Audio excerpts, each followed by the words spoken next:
Come on in. There's lots of room up front. Everybody, say hi to all of your best friends and find yourself a seat because we got a show. But first, I'll make sure I can see all your comments, especially the locals' comments. There we go. Do, do, do, do. Do, do, do, do, do, do. Bum, bum, bum, bum, bum, bum. La, da, da, da, da, da. Good morning, everybody, and welcome to the highlight of human civilization. It's called Coffee with Scott Adams, and you've never had a better time. But if you'd like to take a chance on elevating this experience to levels that no one can even understand with their tiny, shiny human brains, all you need for that is a copper, a mug, or a glass, a tankard, Chelsea stein, a canteen, jug, or flask, a vessel of any kind. Fill it with your favorite liquid. I like coffee. And join me now for the unparalleled pleasure, the dopamine hit of the day, the thing that makes everything better. It's called the simultaneous sip, and it's going to happen now. Go. Oh, yeah. Yeah. You know what is interesting? Well, I'll tell you. Everything. No. What is interesting is that I'll bet if you measured the dopamine of the people watching this on a regular basis, I'll bet it would be higher. Because if you listen to somebody tell you that you're going to get a dopamine hit every day, probably over time, your dopamine actually does spike when you do the simultaneous sip. So, according to CBS, we will no longer need to remove our shoes to go through airport security. How much do you like that? Don't have to remove your shoes. So, all you shoe bombers, go wild. According to Victor David Hansen, whose article is being rerun in the post-millennial, guess what percentage of murders go unsolved in the United States? Unsolved murders. It's 58%. What? 58% of all the murders in the U.S. are unsolved? Apparently, other countries that are, civilized, they solve like 80 to 90% of their murders. But in the U.S., unsolved. Now, I do not recommend that you murder anyone, but if you have to, I would do it in the United States because it looks like a pretty good deal. Now, why in the world do you think that U.S. murders are less solved? I have a hypothesis, and it's just a guess, but it might have to do with the fact that there's more gun-related murder. Because if you murder somebody with a gun and nobody sees you, and they don't find a gun, you probably get away with it, right? But if you had a society where there weren't that many guns and you had to beat somebody to death personally, or stab somebody or strangle them, you're probably going to leave some DNA on something, right? So it makes me wonder if the gun culture is the reason that there are fewer unsolved crimes, especially if you're doing like a gang drive-by shooting, So we got that going for us. You can murder and have a good chance of getting away with it. But don't do it. Don't do it. I have to add that. Don't do it. It's just that your odds of getting away with it are not too bad, 58%. So Mark Zuckerberg and Meta, they just poached another AI expert, but this one they poached from Apple's AI department. So, how would you like to be an AI expert, but you're working for Apple? I'm not even sure Apple is building its own AI. Isn't Apple just looking at other people's AI and figuring out which one to build into its phone? So, if you were the Apple AI guy, you probably really, really, really wanted somebody to make a better offer. You heard about all those people getting poached who might be getting something like tens of millions of dollars, just for moving to another AI company. I've got a feeling that the Apple AI researcher, maybe he paid them. It's like, look, I know you're giving $100 million to some people who are going to Meta for AI, but I really, really need to get out of Apple's AI group because it's embarrassing. So I will give you $500,000 if you will hire me away from me. No, that's not what happened. But wouldn't it be funny if it did? Well, Tesla stock went down yesterday. It's up a little bit today, but it went down 8% because, of course, Elon Musk getting political scares people off the stock. And I'll tell you, it's getting harder and harder to be a Tesla stockholder, which I am, because you just look at it and you say, I do respect, the effort and the energy you're putting into trying to save the world and save the country from deficit. But wouldn't it be great too if my stock went up? So I've got, it's not for sea turtles. Okay, never mind. It's just a funny comment. Anyway, so it's hard to be a Tesla investor lately. You gotta have a lot of guts.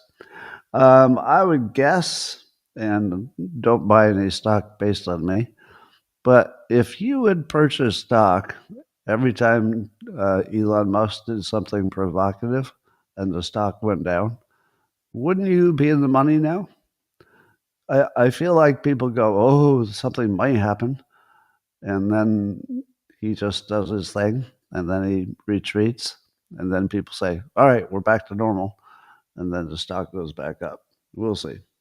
So I saw a video from Jay saying that back in February of this year, when I made my prediction about Epstein's client list, and I forgot how tight that prediction was. So, as you know, I predicted that you would never find out about Epstein's client list. But when I saw the video played back, I realized that I'd given a tight little reason for it. And the reason was this. If the client list doesn't exist, then obviously you'll never see it. Everybody agrees with that part, right? If it doesn't exist, you're never going to see it. But if it does exist, it would be too valuable to give away, meaning that whoever had that list would have blackmail control over some of the most powerful people in the world. Who would give that away? So there are only two possibilities that I imagined. One is it doesn't exist, so you won't see it. And if it does exist, it's way too useful for whoever has control over it, whoever's the president at the time, etc. So that was the basis for my prediction. I saw Alex Jones seems to be on the side of thinking that maybe Trump is using it for his own blackmail. Maybe. I wouldn't rule it out. I saw a rumor on social media that Kash Patel has a girlfriend. I don't know if this is true, by the way. So don't believe this is true because I saw something on the internet. But if any of you have some better sources, some people are saying that Kash Patel's girlfriend is an ex-Israeli intelligence officer. Is that true? Uh, it feels a little too on the nose, but really? Is there any chance that's true? So I'm not going to assert that is true. It's just something that's on the internet right now. Um, then, uh, then the other possibility is that you wouldn't see it because the uh, the current government doesn't want to take down some allied government. So what if the the Epstein list, as it were, what if it implicated a allied country? Um, somebody that we didn't want to destroy. Well, that might be enough reason to withhold it. But um, let me mock the first possibility first. If Epstein was as smart as they say, and I believe everybody agrees that although he was evil, that he was very smart. If you were a really smart person who controlled a big blackmail network, would you also keep a document that showed all of your crimes? And if you had such a document, would you have it in a digital form where somebody's going to find it someday? Or would you write it on a piece of paper and keep it in your pocket? Who in the world runs a major blackmail operation and then writes down, well, we got Prince Andrew and if you think about it for about a second, doesn't it occur to you that there couldn't possibly be a list? A list that literally of all of his crimes or all the all the people that he coerced into crime, allegedly. No, there's no chance there was a list. If you've been thinking, oh, where do we see the list, the client list?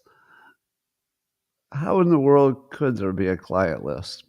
There is a list of people who flew on the plane, but that's because of some, flight regulation kind of thing.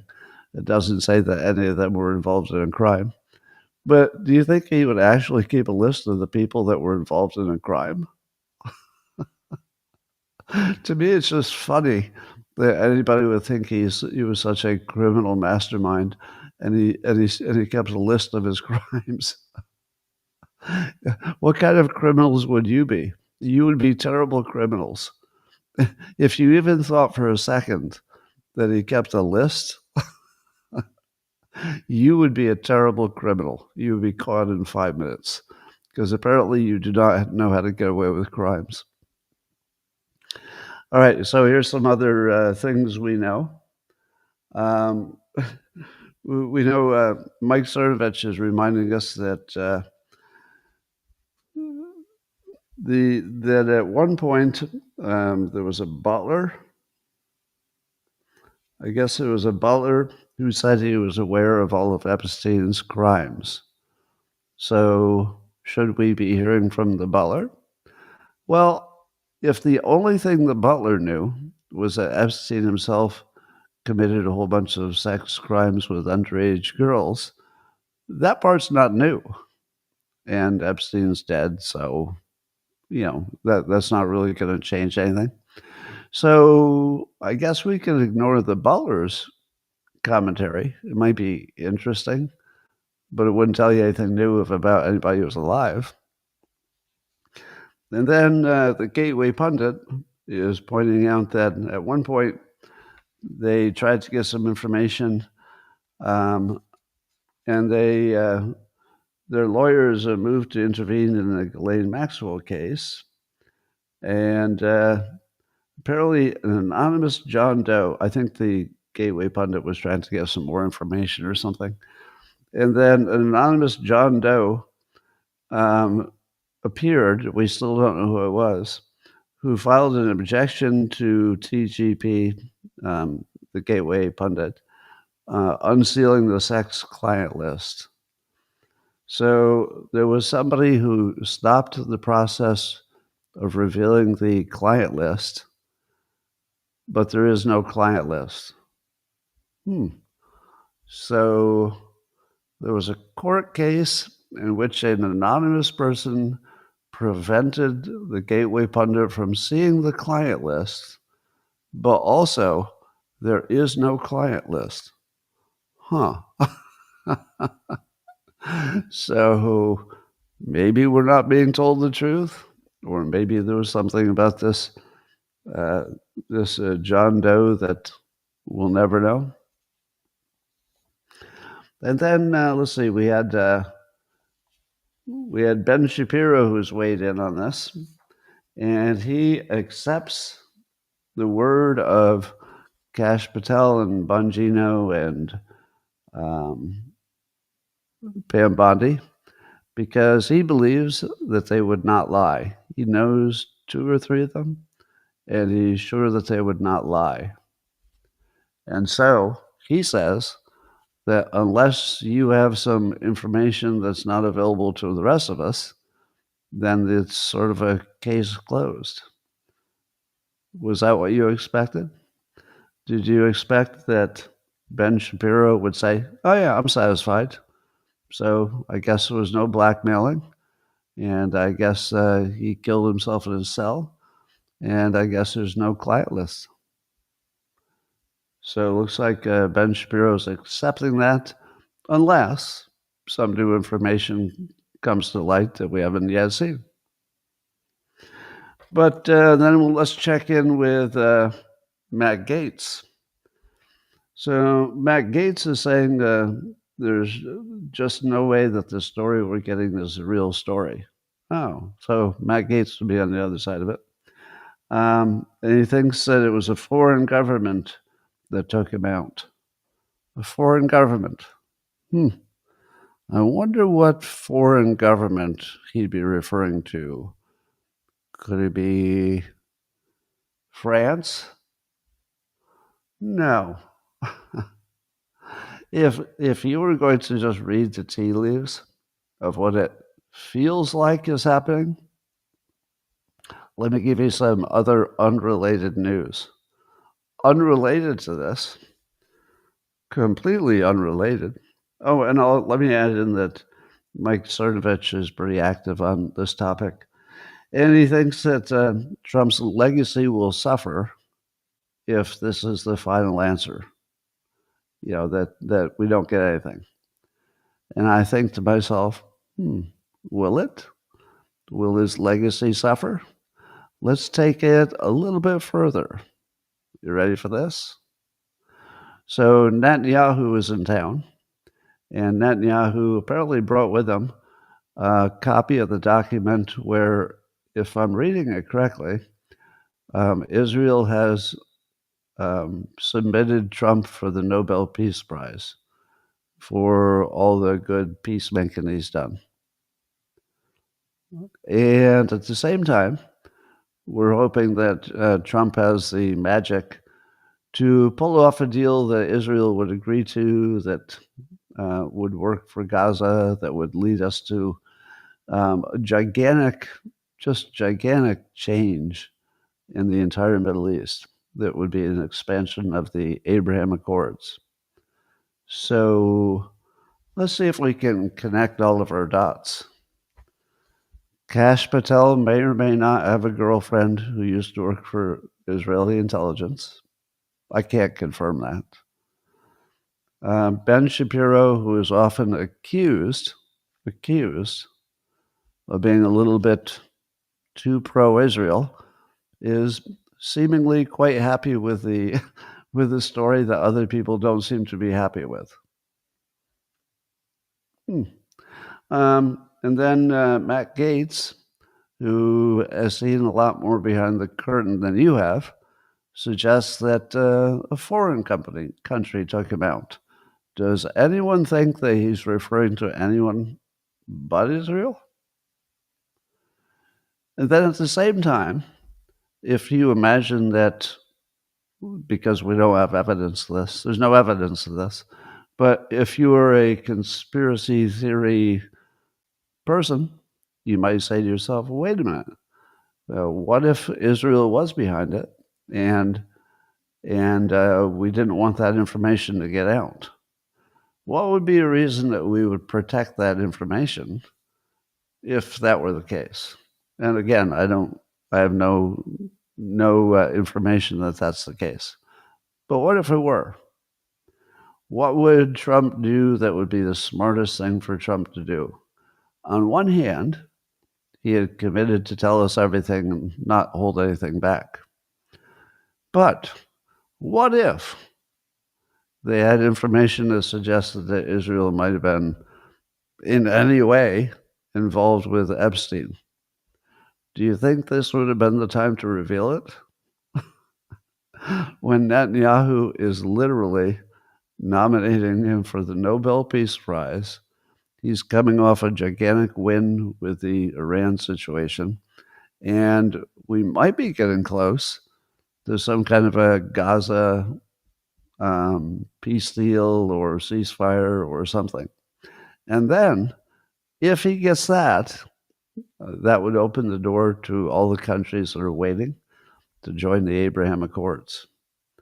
So let me ask you, if you were Trump and you had promised to be completely transparent, but you didn't really, maybe you didn't know how it was going to turn out yourself, you said be completely transparent.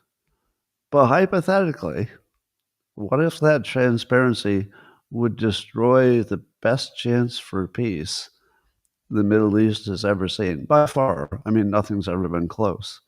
And it would also completely destroy his reputation. Well, it would destroy his chance of getting the Nobel Peace Prize. So his legacy would be destroyed. Trump's would, compared to what it could be very soon. So I'm not suggesting that Israel was involved in any way. What I'm saying is, if that were the reason that you're not seeing the truth, it would make perfect sense for the good of the country. So I would agree, and again, this is purely speculative. I have no insider information on this at all. But if it's true that Israel was, deeply involved with Epstein, this would be exactly the time not to bring that up. You know what I mean? And if I someday learned that Trump knew exactly what was being withheld and he decided to just tell everybody to lie about it, and if he went to Kash Patel and Dan Bongino and Bondi and said, here's the deal. If you tell the truth about this, again, this is just speculation. This is not real. We'll lose the biggest chance for Middle East peace we've ever had. So I'm gonna give you an order that this is such top secret that you just have to lie. You're just gonna have to lie. And I know you hate it, but we've got to protect this deal. It's just too big a deal. Would you then, if that were true, and again, I have no evidence to suggest it is, if that were true, would you tell yourself that Trump had screwed the country? Or maybe took a chance with his own legacy to do the thing that would be good for the country and good for the world? It's a complicated world. So I would say that I don't believe that we're being told the truth. But I also don't think that it's lying in the traditional sense. Because if our people involved in our intelligence groups or just people who know what these secrets are, if they lie to you for the good of the country, which would be normal, your own intelligence people lying to you for the good of the country, is that lying? Is that the lying that you would hold against somebody? If you knew that the reason they were lying is for the good of the country, I don't know. I wouldn't hold it against any of them because that would be their job. It would literally be their job to sometimes tell us that they don't know something when they do know something. The other possibility, which has got to be way at the top of the possibilities, is that by the time those three people got into their jobs, Patel and Bondi and Bongino, that anybody who had access to that file had long ago gotten rid of anything that was damning. Do you think that if the files had such like explosive, damning materials in them, that the people who had access to it and were hiding them up till now would have said, well, we tried pretty hard to hide them, but I guess here you go. Here's all our damning files that we didn't want you to see. In what world would that happen? No world. In every world I've ever lived in, the people who had access to the files would have lost everything that needed to get lost before the people who were likely to at least even consider making it public got into office. So it doesn't mean that the three people in charge that we've heard of are lying. It could be that literally everything was removed. Have you seen the video they released of what alleges to be the entrance to Epstein's cell? And it alleges that that's proof that nothing happened, to at least in terms of murder, nothing happened. And then we find out that there's a minute that's edited out of the video, a full minute. I don't know if you've seen somebody's already used AI to insert Hillary Clinton into the video. So the missing 1 minute, they say, is Hillary Clinton entering Epstein's cell. It's pretty funny. Well, if you're going to release a video and you're not going to explain why there's a minute missing, because you can see the timer. So we know there's a minute missing. We're not guessing. There's a timer on the video, and it's literally just missing the minute. So I would say that it's a suspicious situation. But it doesn't mean that the people involved are traitors or that they're being blackmailed or whatever. Now, the other strong possibility is that Trump found out that, let's say that Trump needed Netanyahu and Israel to make some concessions in order to get a big, lasting peace deal. What would be the best way to get Israel to make some concessions? Well, you might suggest that the only person preventing the public from seeing the Epstein files is you. And that might be the case. It could be that the only person who's standing between the public and those files is Trump. Maybe. And if he's using that to negotiate with Israel to get a lasting Middle East peace deal, well, would that be bad? Would you hate it? Would you hate it if Trump was using the information as blackmail just to make sure he got a peace deal in the Middle East? I wouldn't hate it. I'm not saying it's happening because, again, I have no information that would lead me to that conclusion. But if it's happening, well, I wouldn't be too opposed. I mean, if you hand Trump an asset, he doesn't leave it on the table.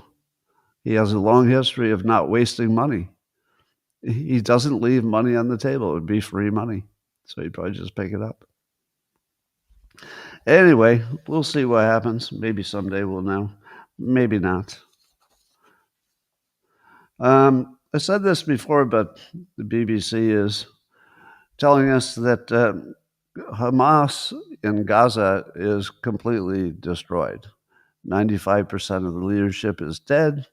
The ones who are remaining are just, disorganized, and essentially there's no more Hamas leadership left. But that means that there's chaos there, and that there's a bunch of little warlords, criminal gangs are running certain areas, etc. So it's complete lawlessness. And it seems like Israel's getting everything it wants. in that area. Because have you noticed that there's a complete lack of complaining from the other Arab countries? Isn't that weird? I thought the reason that the other countries were not joining the Abraham Accords is because the Palestinian situation had not been solved. Now, I know Gaza is not by itself the Palestinian situation, but does it seem weird to you that nobody's complaining? Not at the moment, is there? Is there any Middle East country who says we will never deal with Israel? I feel like the Middle East was happy to take Hamas off the chessboard. They just can't say that out loud. So that was good. There's a rumor that I don't think is confirmed, but Charlie Kirk is a good source, and he says he's been hearing from people that there are Republicans pushing Trump to do a mass amnesty of migrants who are undocumented. Does that sound real to you? And if somebody is pushing it, do you think there's any chance that Trump would agree to it? Maybe they're only talking about a mass amnesty for a couple of industries. So it might be industry specific because Trump has talked about not deporting hotel workers and farm workers. So could it be that there's a push for him to make citizens out of the people who have been working here a long time in some specific industries? Or is it possible that none of it's true, or that only a few people are pushing for it, so it's nothing to worry about? Yeah, he did talk about industry specific, but that doesn't mean that that's connected to this rumor. So anyway, so that rumor is out there. Putin recently fired his own transport minister, who then coincidentally died by gunshot hours later after getting fired. I believe they're calling it a suicide. Boy, getting fired in Russia? That's a pretty brutal deal, isn't it? Well, you've been fired, but I got some bad news and some worse news. Well, what's the bad news? Putin just fired you. Oh, God, no. I lost my job. What's the worst news? You can't fly. I can't go on an airplane? No. They're going to throw you out of a high window to your death, and you can't fly by flapping your arms. So, bad news there. So, do you think it's a coincidence that the guy that Putin decided to fire um, tragically died very soon after?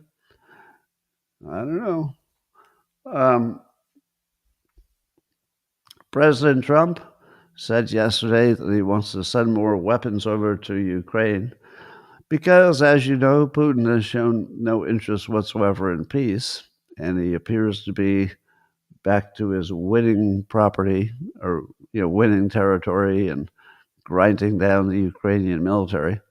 So Putin seems to have no interest in peace, and he was just dicking Trump along, and Trump is not happy with him. So, but Trump also has no levers to press, no buttons to push and levers to pull, I guess. So what do you do if you have no leverage whatsoever? Because I think it'd be hard to come up with new sanctions that they haven't already used.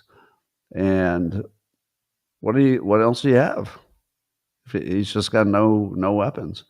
So Trump is okaying some extra weapons for Ukraine, but is that the best that we have? Is that the best we can do? Because that's not going to get it done. So the thing I would be looking for is for Trump to do something that's out of the box. One thing that might be out of the box is I could imagine Trump approving some weapons for Ukraine that Ukraine has never seen yet. And maybe Russia's never seen it either. So it could be that Trump would say, all right, we've been holding off on our really good weapons. We're giving you the best that we have for shooting down incoming missiles. That's a defensive weapon. But we really haven't given you our best offensive weapons because we like to keep that a little secret from the bad guys.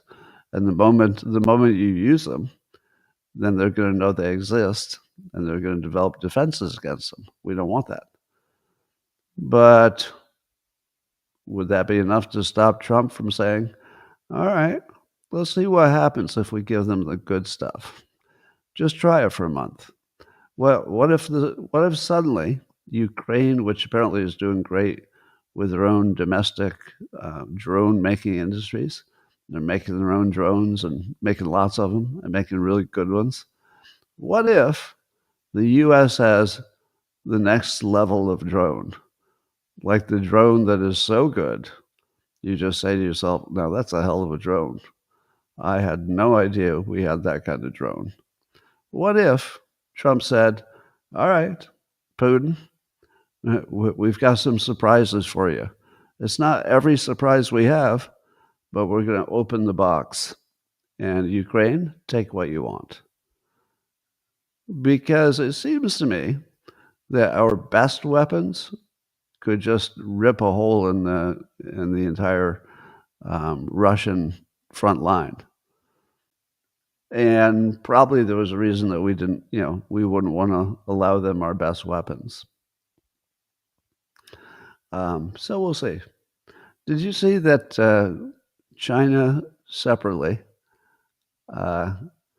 China is putting a gigantic, I guess it's a solar satellite that would collect a bunch of solar power in space, and then it would beam it down to where it was needed on a microwave.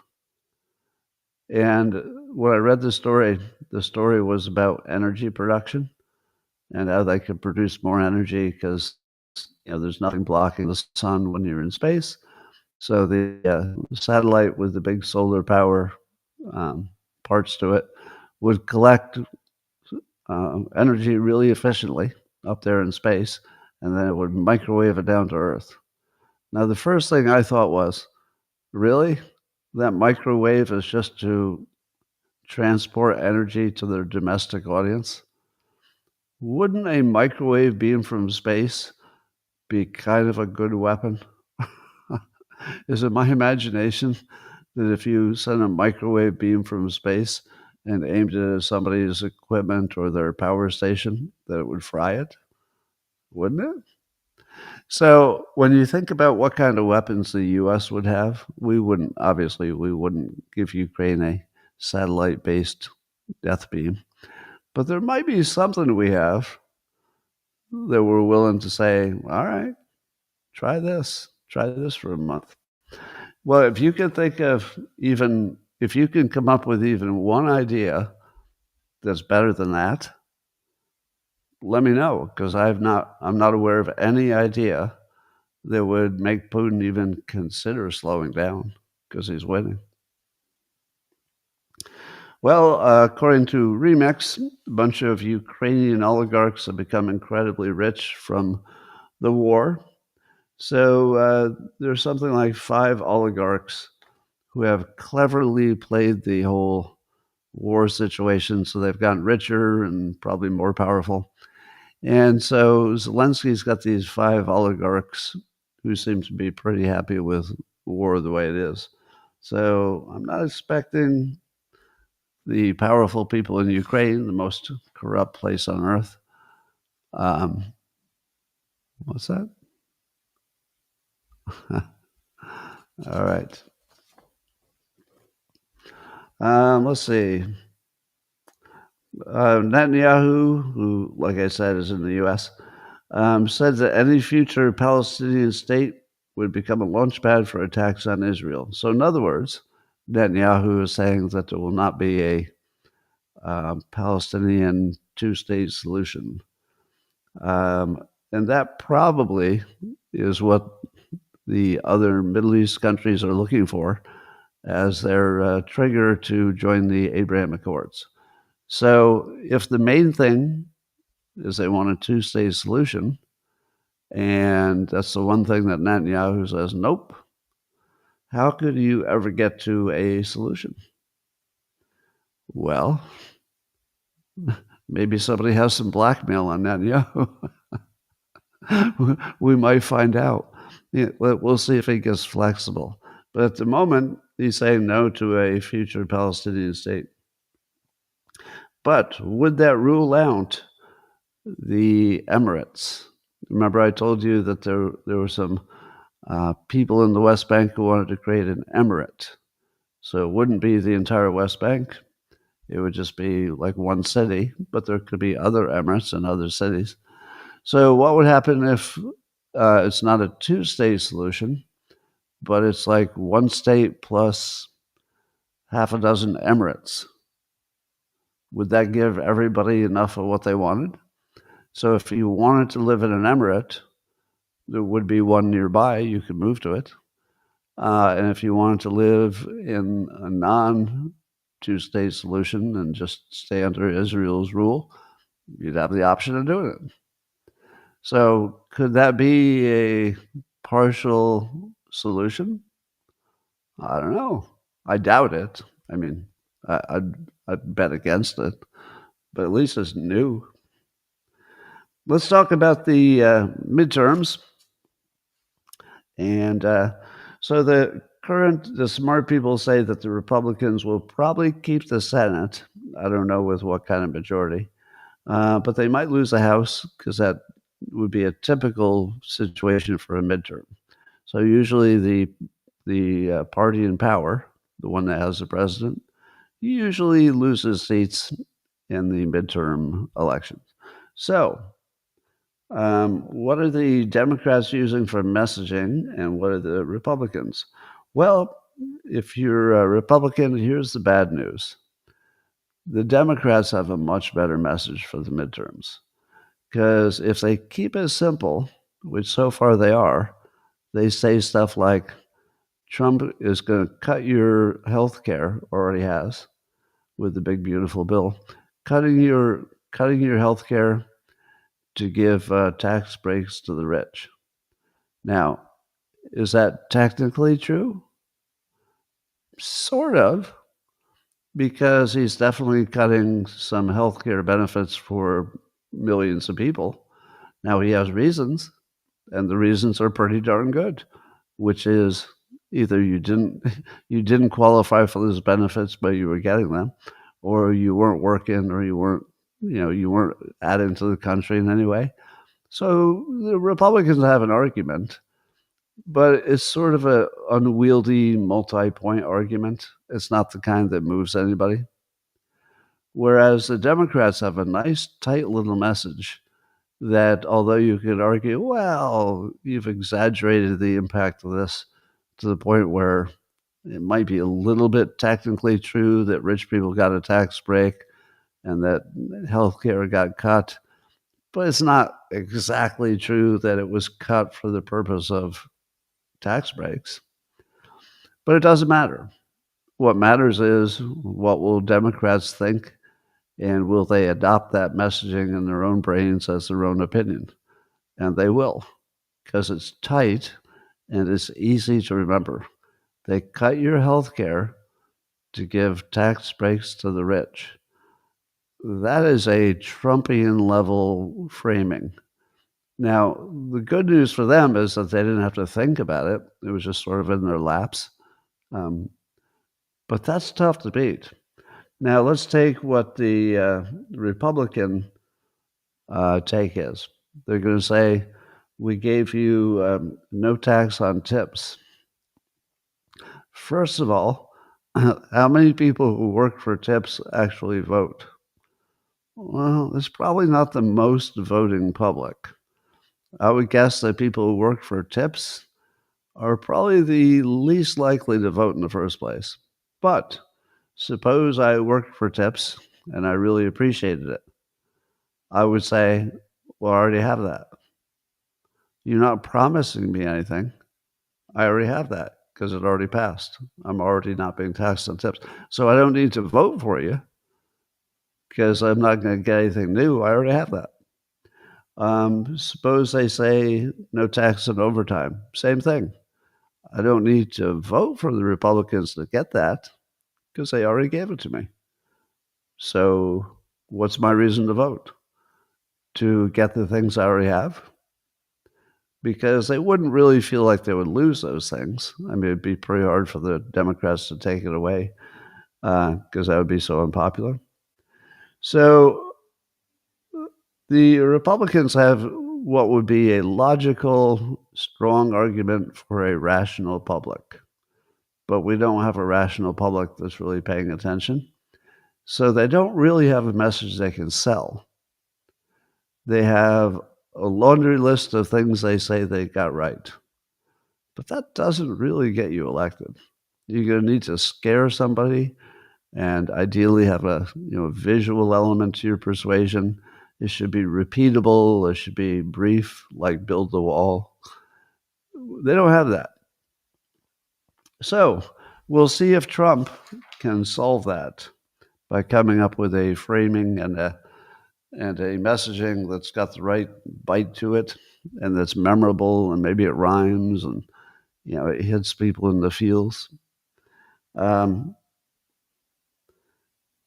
I would argue that one of the driving forces for Republicans is reducing the debt. But try selling that to the public.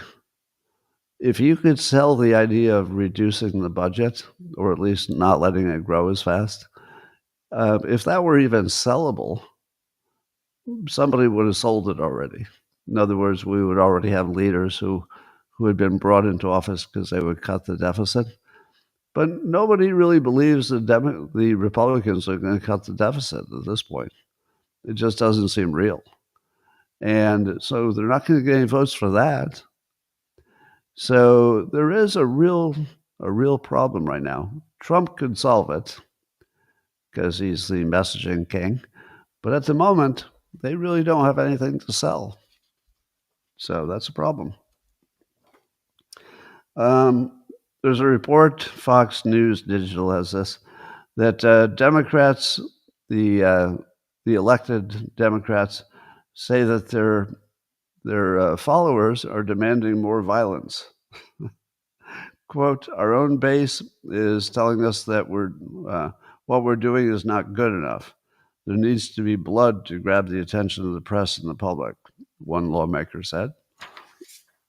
But it's more than one lawmaker. Another said, their constituents are convinced that, quote, civility isn't working and that they should prepare for, quote, violence to fight to protect our democracy.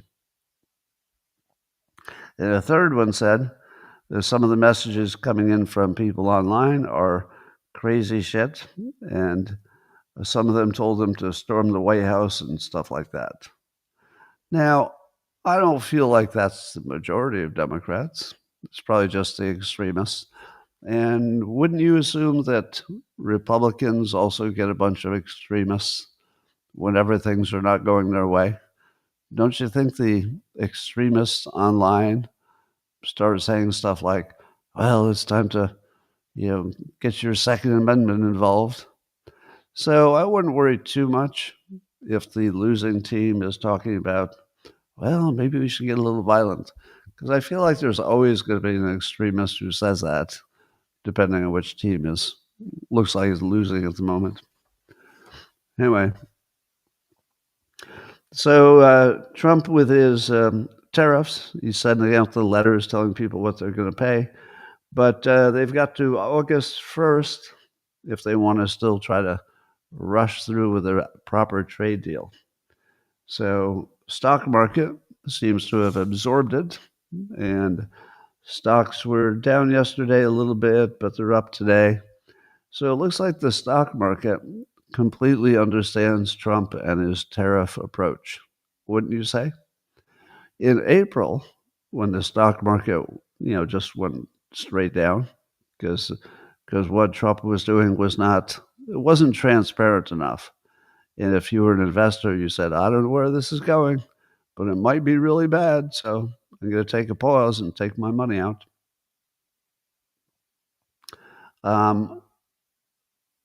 But at the moment, it appears that the market has seen enough back and forth, and they've seen that Trump is willing to use the tariffs sometimes as a trade deal, sometimes as a lever, and they see that he seems to be using it successfully.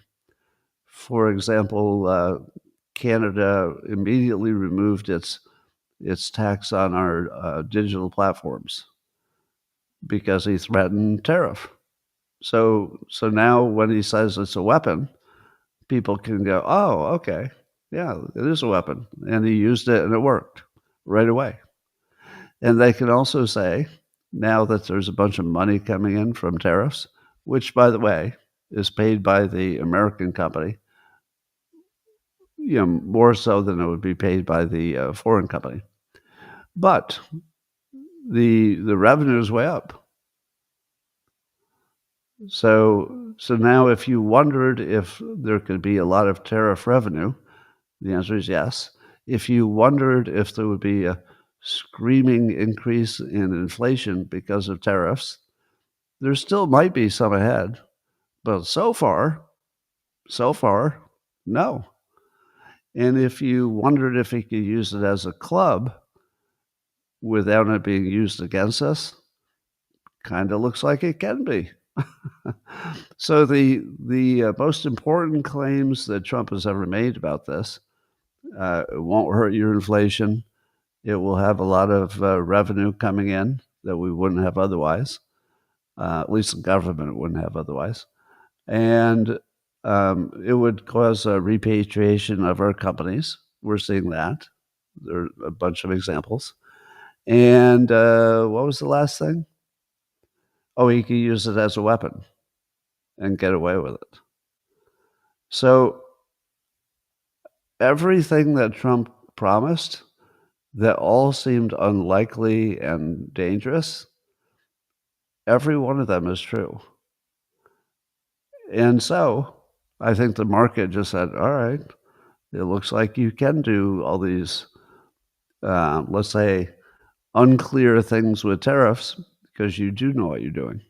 And it does look like he's going to have 100 tariff deals in 10 minutes because the deal is, here's your new price. That's the deal. The deal is you did not make a trade deal with us, so we'll just tell you what that's going to cost you. Here's your bill. And indeed, he's going to have 100 trade deals done this week. Well, you could argue they're already done if he sent out the letters. We're done. Yep, here's your bill. Thanks for nothing. All right. Apparently, according to Zero Hedge and some other people, there was a gunman who ambushed some Border Patrol agents in Texas. And this was in the context of all the anti-ICE rhetoric from Democrats. Do you think that a gunman would have ambushed the Border Patrol agents in Texas if there had not been so much Democrat messaging about how bad ICE is? I don't.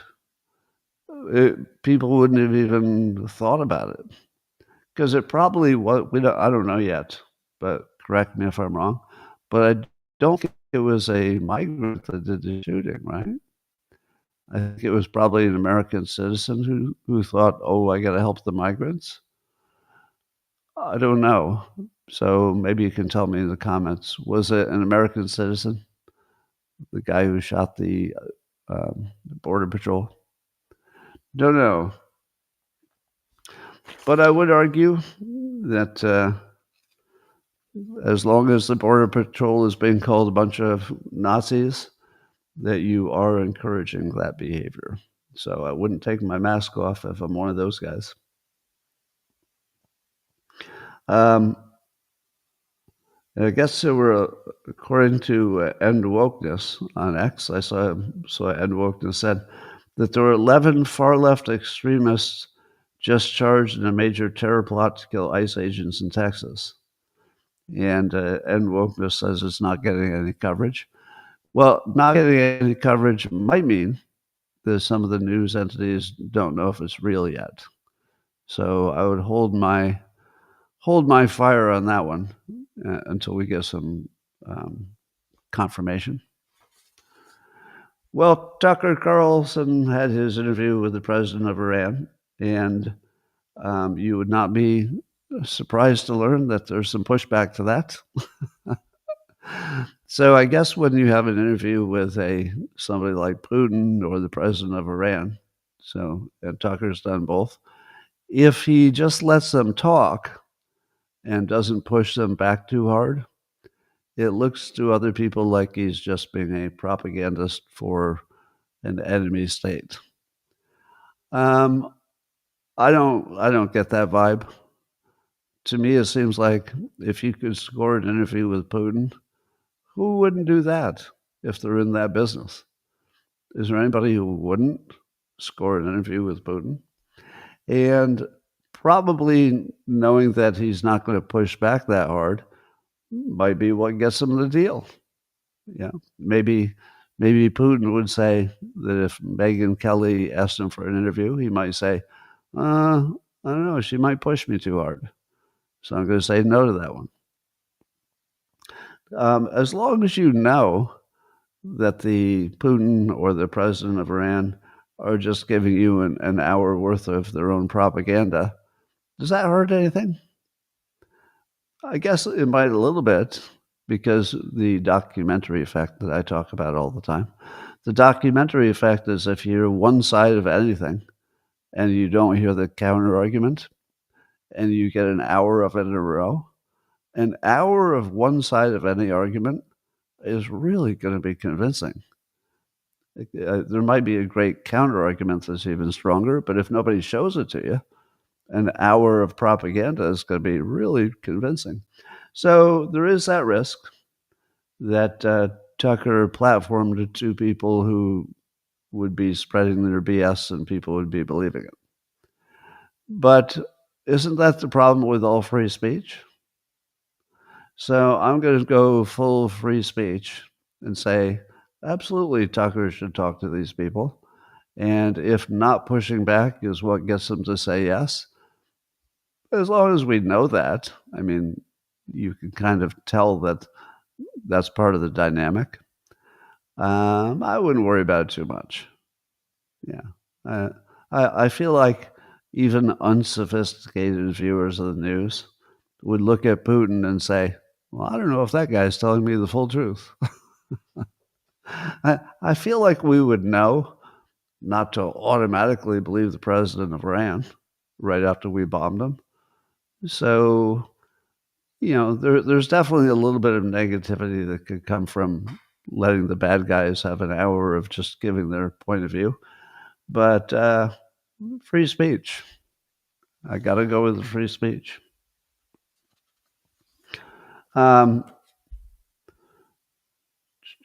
According to the Washington Free Beacon, Biden's advisors, there's a document that shows this, the Biden's close advisors pushed Biden to debate Trump as early as possible to show strength. Now, the reporting is that his advisors believed that he could show strength in a debate. I'm going to read you what they said, and to me it reads like they definitely know that he's not strong and that it will end his campaign, and that's what they wanted. Here's some of what that letter that's been uncovered said. This would be a letter from the advisors to Biden trying to convince him to do this early debate. Here's the part. The earlier you are able to debate, the better. Now, this is just a conclusion of a longer letter. The earlier you are able to debate, the better. The memo goes on, so that the American people can see you standing next to Trump and showing the strength of your leadership compared to Trump's weakness and chaos.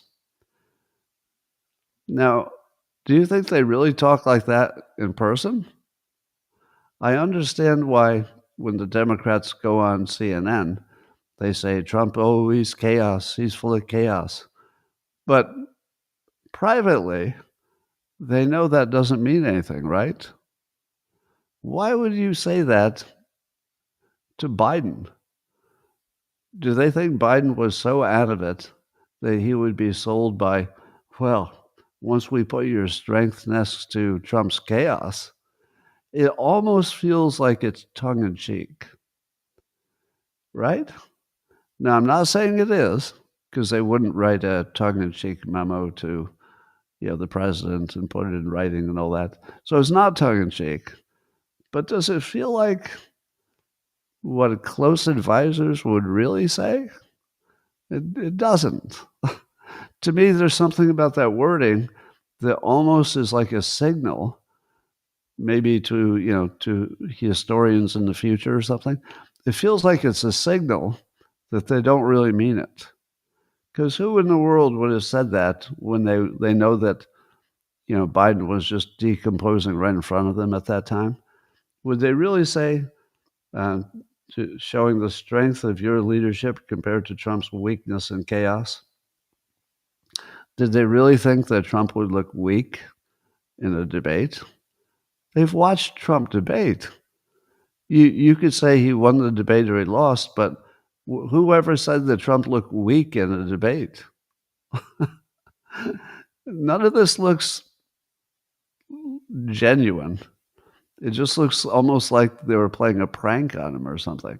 They weren't. But anyway, I've told you before that one of the things you learn when you study to become a hypnotist, or at least I did, is that people choose their words in a way that reveals what they really think on the inside, even if they're not telling you that. And when I say their choice of words to go for the stupid, show your strength compared to his chaos in a private memo that was not for public consumption, to me, that's revealing an internal thought. So I might be reading too much into it, but there you go. Well, Jack Dorsey, who you know as the founder of Twitter, he has a new app. He's also a big part of the Cash App. I guess he'd be a founder of the Cash App. He just released a new app that uses Bluetooth, but not the internet. So it doesn't go over the internet, just goes Bluetooth to Bluetooth. And it's called BitChat. And so you don't need cell service and you don't need the internet. It just goes over Bluetooth. So obviously it's only going to work in the same room. But here's the funny part. The name of it is BitChat. BITCHAT. It's also could be pronounced bitch at. Did he do that intentionally? I don't know if he did that intentionally, because if it's a way to communicate, you're usually bitching at people. So it's brilliant, or if it's true that nobody thought of that second way to conceptualize it, that would be weird. But BitChat, it's out there. Well, Zion Tree, who's an activist in the nuclear power domain, tells us that in Germany, their nuclear power provided nearly 30% of Germany's electricity in the 90s. Now that's been reduced to zero because of the activists who didn't like nuclear. So now that their nuclear power has gone from 30% to zero, if they had not done that and they just kept the power plants they had, they would be using no coal whatsoever. But at the moment, using a lot of coal. So has nuclear energy proven that it's the better way than getting rid of nuclear energy? I believe it has. Meanwhile, over at Politico is complaining in an article that Democrats have, quote, retreated on climate, and that it's a disappointing turnabout. Remember I told you just the other day that it seems like the conversation about climate change just sort of got really quiet all of a sudden? Well, I would summarize the reason for that. It's because affordability is a better message than climate fear. So I guess people weren't buying the climate change argument. It wasn't moving any elections, but affordability really hits people right in the heart and the wallet at the same time. So if the Democrats are being smart, they are phasing out their complaining about climate because I guess if it goes long enough, people are going to see the predictions didn't work out. Um, and I think we're there. So there's enough counter information about temperature and all that I just don't know that the climate story is believable anymore. But affordability certainly is believable. You tell people that things are hard to afford and you're going to help. That's pretty activating. So it makes sense that the Democrats would show us that it was never serious. Because if they were serious about climate change being the biggest existential risk, they wouldn't push it to the back just to win an election, would they? Unless they're terrible people. Well, they might be terrible people. You never know. Victor David Hansen's writing in the Post-Millennial, they've got his article, that in LA, the landscapers and construction sites are already understaffed because the undocumented population have been deported or they don't want to come to work because they might get grabbed. So we will see in LA what happens when you deport the people who are doing a certain number of jobs. Now, we did see the one anecdote in some Midwestern state, I forget which one, where when ICE grabbed almost all of their workers in some food processing plant, that didn't cause a long-term problem because the company immediately said, all right, we have lots of job openings, and there was a gigantic line of citizens who wanted those jobs. But will that happen in LA? If LA loses its construction workers and landscapers, will there be an immediate uptick in American citizens taking those positions? I don't know. It's too early to say. But we'll see if it operates the same as it did in the Midwest. Rick Caruso, you know him from L.A. He's a developer. I think he ran for mayor once. But he's talking about Mayor Bass, and he says that she's repeatedly emphasized the rapid pace of rebuilding after the fire. And only 100 building permits have been issued after 6 months. And there are thousands of homes that need to be rebuilt, and only 100 building permits after 6 months.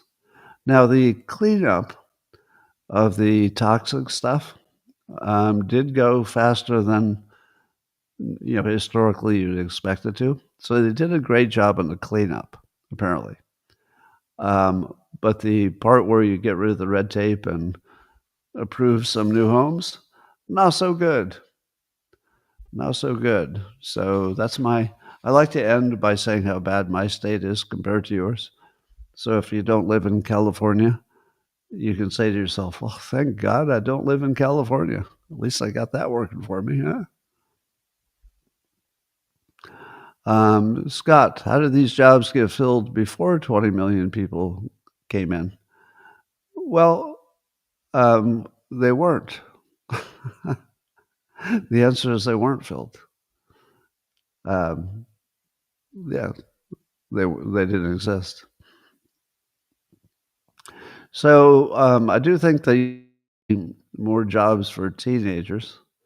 When I grew up, we did not have any immigrants in my little town of Windham, New York. So the people who did all the lawn mowing were high school kids. I mean, I did a lot of lawn mowing. So maybe you'll see high school kids do it. Not the construction stuff, but at least the lawn care. Maybe. We'll see. All right. But keep in mind, the size of the industry is matched to the number of workers somewhat. So if we have a much bigger industry because of the foreign workers and they all left, would that mean that we had a bunch of people who were looking for jobs and wanted those kind of jobs and would be willing to work them? We'll find out. If you believe that those jobs will just naturally be filled by Americans, you're probably right.